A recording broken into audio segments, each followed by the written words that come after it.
नमस्कार मित्रों, कैसे हैं आप सब। मुझे आशा है कि आप सब अच्छे होंगे। आज का जो टॉपिक है वो है क्लास 9th का सीबीएसई बोर्ड से क्षितिज का पाठ 11 सवैये, जिसको लिखा है रस खान ने। आज उसके हम लोग 20 बहुविकल्पीय प्रश्न पढ़ेंगे। तो फिर चलिए वीडियो की ओर बढ़ते हैं। पहला प्रश्न है, मुरली से गोपी ईर्ष्या क्यों करती थी। ईर्ष्या का अर्थ हुआ जलन। ऑप्शन नंबर ए, मुरली कृष्ण के मुंह लगी थी। बी, मुरली केवल कृष्ण की बात मानती थी। सी, मुरली उनको चिढ़ाती थी। या फिर डी, उन्हें मुरली बजानी नहीं आती थी। तो फिर इसका उत्तर जो होगा वो है ऑप्शन नंबर ए, मुरली कृष्ण के मुंह लगी थी। प्रश्न संख्या 2, या मुरलीधर की अधरान अपरा ना घरोंगी, इस पंक्ति से गोपी के किस मनोभाव का पता चलता है। ऑप्शन नंबर ए, मुरली के प्रति ईर्ष्या। बी, मुरली के प्रति सौतियाढ़ा। सी, मुरली के प्रति शत्रुता। या फिर डी, उपयुक्त सभी कथन सत्य हैं। तो फिर इसका उत्तर जो होगा वो है ऑप्शन नंबर डी, उपयुक्त सभी कथन सत्य हैं। प्रश्न संख्या 3, पक्षी बनने पर कवि कहाँ बसेरा बनाना चाहता है। यहाँ है नहीं लिख दिया है, इसलिए मुझे माफ़ कर दीजिएगा। ऑप्शन नंबर ए, पेड़ पर। बी, नदी के किनारे। सी, यमुना के किनारे। कदर्य के पेड़ पर, कदम्ब के पेड़ पर। या फिर डी, गोवर्धन पर्वत पर। तो फिर इसका उत्तर जो होगा वो है ऑप्शन नंबर सी, यमुना के किनारे कदम्ब के पेड़ पर। प्रश्न संख्या 4, सिद्धियां कितनी मानी गई है। ऑप्शन नंबर ए, 8। बी, 9। सी, 11। या फिर डी, 16। अगर आप लोग को उत्तर मालूम हो तो प्लीज़ कमेंट में बताना ना भूलें।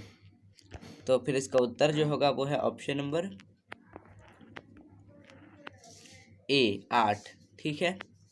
प्रश्न संख्या 5, ब्रज की कांटेदार झाड़ियों पर क्या न्यौछावर किया जा सकता है। ऑप्शन नंबर ए, घर बार। बी, अच्छे कर्म। सी, परिवार। या फिर डी, सोने चांदी के महल। तो फिर इसका उत्तर जो होगा वो है ऑप्शन नंबर डी, सोने चांदी के महल। प्रश्न संख्या 6, गोपिका से क्या नहीं संभाली जाती। ऑप्शन नंबर ए, कृष्ण के मुख की मधुर मुस्कान। बी, धन एवं संपत्ति। सी, किनारीदार साड़ी। या फिर डी, इनमें से कुछ नहीं। तो फिर इसका उत्तर जो होगा वो है ऑप्शन नंबर ए, कृष्ण के मुख की मधुर मुस्कान। यहाँ मुख का अर्थ हुआ मुंह। ठीक है। प्रश्न संख्या 7, काल्हि को कितने समूझे हैं। पंक्ति में निहित अलंकार बताइए। ऑप्शन नंबर ए, यमक। बी, अनुप्रास। सी, रूपक। या फिर डी, श्लेष। ये तो बहुत ही ईजी है।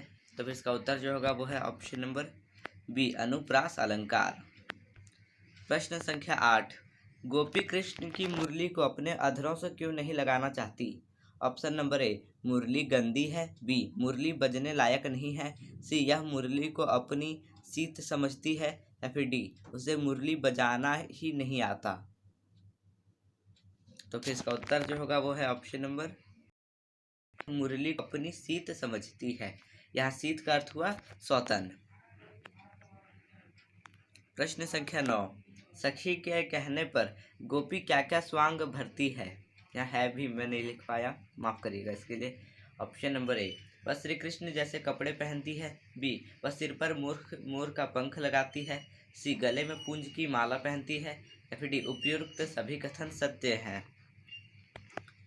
तो फिर इसका उत्तर जो होगा वो है ऑप्शन नंबर डी, उपयुक्त सभी कथन सत्य हैं। मतलब सबको यहाँ पे सत्य है। प्रश्न संख्या, रस खान अपनी आंखों से क्या देखना चाहते हैं। ऑप्शन नंबर ए, अपने प्रियतमा को। बी, ब्रज के वन बाग एवं तड़ागों को। सी, अपने घर को। या फिर डी, प्राकृतिक सौंदर्य को। तो फिर इसका उत्तर जो होगा वो है ऑप्शन नंबर बी, ब्रज के वन बाग एवं तड़ागों को। प्रश्न संख्या 11, लकुटी और कामरिया पर क्या न्यौछावर किया जा सकता है। ऑप्शन नंबर ए, अपना तन मन, बी अपनी संपूर्ण पूंजी, सी अपना गांव या फिर डी तीनों लोगों का राज्य। तो फिर इसका उत्तर जो होगा वो है ऑप्शन नंबर डी तीनों लोगों का राज्य। प्रश्न संख्या 12, रसखान ब्रज में ही क्यों बसना चाहते हैं? ऑप्शन नंबर ए, उन्हें ब्रज की सुंदरता लुभाती है, बी ब्रज उनकी पैतृक भूमि है, सी ब्रज कृष्ण लीला की भूमि है, या फिर डी ब्रज महत्वपूर्ण जगह है।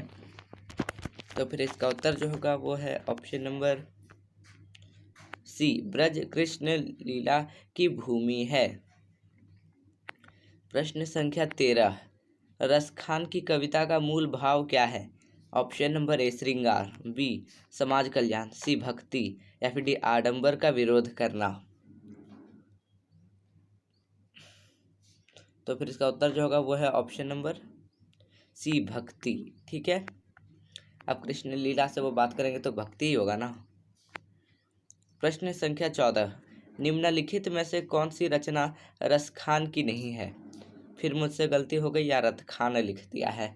Option number A Prem Pachisi, B Prem Vatika, C Sujan Raskhan, या फिर डी रसखान सातक।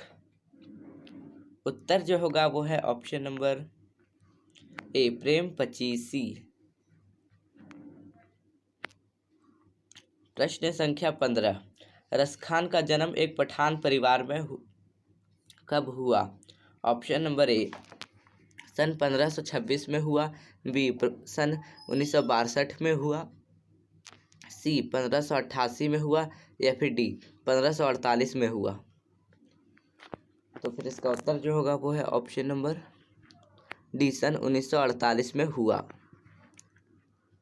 अब काव्यांश पर आधारित बहुविकल्पीय प्रश्न है, ठीक है, इसीलिए इसे ध्यान से पढ़िएगा। इस तरह से प्रश्न बहुत बार एग्जाम में आते हैं। मोर पखा सिर ऊपर राखी हो, गुंज की माला गरे पहिरोंगी, आदि पीतम्बर ले लकुटी, बन गोधन ग्वारिन संग फिरोंगी, भाव तो वो ही मेरी रसखानी, सो तेरे कहे सब स्वांग करोगी, या मुरली मुरली घर की अधरान भरी अधरा ना घरोंगी। तो चलिए इसका पहला प्रश्न है इससे, गोपिका की क्या कामना है? ऑप्शन नंबर ए ईश्वर को प्राप्त करना, बी श्री कृष्ण से मिलना, सी कृष्ण जी का स्वांग करना, या फिर डी गाय चराना। तो फिर इसका उत्तर जो होगा वो है ऑप्शन नंबर ए ईश्वर को प्राप्त करना। प्रश्न संख्या 2, गोपिका को क्या अच्छा लगता है? ऑप्शन नंबर ए पीताम्बर, बी गाय चराना, सी श्री कृष्ण जी का साथ, या फिर डी श्री कृष्ण की मुरली। तो फिर उसका उत्तर जो होगा वो है option number C Shri Krishna ji का साथ। प्रश्न संख्या 3, गोपिका कृष्ण की मुरली को अपने होठों से क्यों नहीं लगाना चाहती? ऑप्शन नंबर ए वह मुरली को अपनी सौत समझती है, बी वह मुरली कृष्ण के होठों से लगी हुई है, सी वह मुरली हरे बांस की नहीं है, या फिर डी सभी कथन सत्य हैं। तो फिर इसका उत्तर जो होगा वो है ऑप्शन नंबर ए वह मुरली को अपनी सौत समझती है।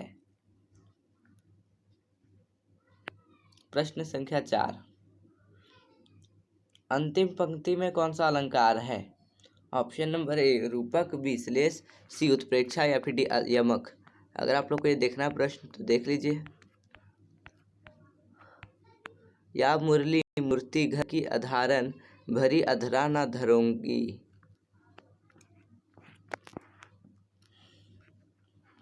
इसका उत्तर जो होगा वो है ऑप्शन नंबर डी यमक, क्योंकि इसमें तो 2 बार शब्द आए हैं।